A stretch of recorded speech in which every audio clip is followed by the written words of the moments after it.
আসসালামু আলাইকুম। আকলিমা কুকিং চ্যানেলে সবাইকে স্বাগতম। আমি আকলিমা আজ দেখাবো ডিম ছাড়া সুজির ক্যারামেল পুডিং। এই পুডিংটা তৈরি করা অনেক বেশি সহজ, খেতে হবে দারুণ মজার। যখন তখন বাসায় সুজি থাকলেই তৈরি করে নিতে পারবেন এই ক্যারামেল পুডিং। ক্যারামেল পুডিং তৈরির জন্য প্রথমে নিয়ে নিচ্ছি কাস্টার্ড। আমি এখানে নিয়েছি 2 টেবিল চামচ কাস্টার্ড পাউডার এবং সাথে দিয়ে দিয়েছি 1/4 কাপ নর্মাল পানি দিয়ে ভালোভাবে কাস্টার্ডের এই মিশ্রণটাকে মিশিয়ে নিব। তৈরি করে নিব এবার ক্যারামেল তৈরির জন্য চুলায় একটি পাত্রে দিয়ে দিয়েছি 2 টেবিল চামচ চিনি এবং 1 টেবিল চামচ পানি। চুলার আঁচ মিডিয়াম থেকে হাই রেখে ভালোভাবে আমি একটা ভালো স্মুথ ক্যারামেল তৈরি করে নেব। দেখতে পাচ্ছেন ক্যারামেলটা আমি তৈরি করে নিচ্ছি। যখন পছন্দ মতো কালার এসে যাবে, যে বাটিতে পুডিংটা সেট করবেন ওই বাটিতে পুডিংয়ের এই ক্যারামেলটা নিয়ে নেবেন। যারা চ্যানেলটিতে নতুন তারা প্লিজ চ্যানেলটিতে সাবস্ক্রাইব করে ফেলবেন, আর যারা অলরেডি সাবস্ক্রাইব করেছেন তাদেরকে অসংখ্য ধন্যবাদ। আমি যখন ক্যারামেলটা তৈরি হয়ে গেছে আমি পুডিংয়ের মোল্ডে ঢেলে নিয়েছি।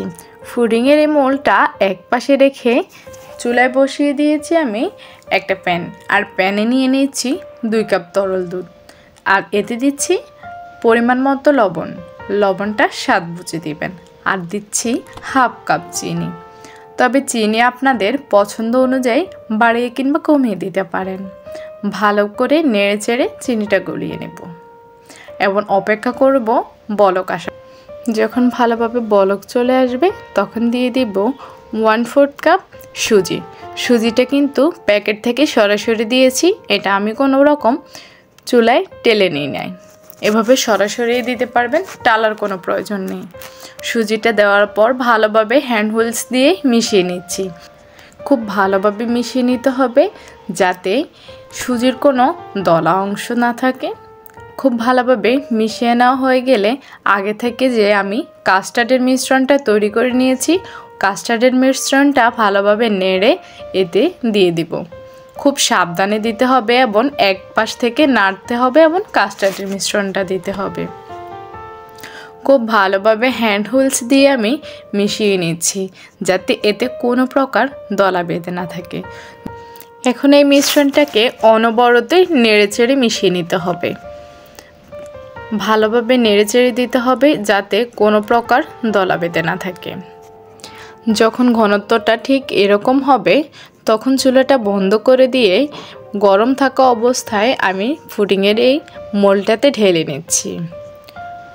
গরম থাকা অবস্থায় অবশ্যই ঢালতে হবে। একটু অপেক্ষা করলে দেখা যায় আপনার এই পুডিংয়ের মিশ্রণটা কিন্তু পাত্রে সেট হয়ে যাবে। মোল্ডে ঢেলে নিয়ে উপর থেকে নিচে হালকা করে ট্যাপ করে নিচ্ছি। এরই পাকে চুলায় আমি একটি প্যানে দিয়ে দিয়েছি পানি, আর পানিটা যখন ভালোভাবে বলক আসতে শুরু করেছে তখন একটা স্ট্যান্ড দিয়ে পুডিংয়ের বাটিটা বসিয়ে দিয়ে ঢাকনা দিয়ে ঢেকে দিয়েছি আমি 25 মিনিটের জন্য। 25 মিনিট পর দেখতে পাচ্ছেন আমার এই পুডিংটা তৈরি হয়ে গেছে। ফ্রিজের নর্মাল টেম্পারেচারে রেখে দিয়েছি 2 ঘন্টার জন্য। 2 ঘন্টা পর ভালোভাবে চারদিক থেকে একটা ছুরির সাহায্যে ছাড়িয়ে নিয়েছি। দেখেন তো কত সুন্দর একটা পুডিং তৈরি হয়ে গেছে আমার। একেবারে ঝামেলা নেই পুডিংটা তৈরি করতে, তবে খেতে কিন্তু অনেক বেশি মজার হয়। একটা কেটে দেখাচ্ছি কতটা সুন্দর হয়েছে এবং কতটা স্মুথভাবে কেটে যাচ্ছে। এভাবে ঝটপট কিন্তু বাসায় তৈরি করে নিতে পারবেন। অনেক বেশি মজার হয় এই পুডিংটা। যারা ফেসবুক থেকে দেখছেন তারা প্লিজ পেজটাতে ফলো দিয়ে রাখবেন এবং ফ্রেন্ডস অ্যান্ড ফ্যামিলির সাথে শেয়ার করবেন। আর অবশ্যই এরকম পুডিং বাসায় তৈরি করে খাবেন। সবসময় তো ডিম দিয়ে খাওয়া হয়, তবে এভাবে সুজির পুডিং খেয়ে দেখেন, অনেক বেশি মজার লাগবে।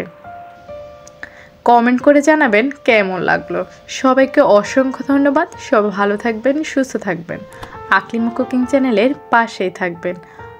আমার চ্যানেলে কিন্তু অনেকগুলো রেসিপি আছে, সবাই দেখতে পারেন এবং এনজয় করতে পারেন। আল্লাহ হাফেজ।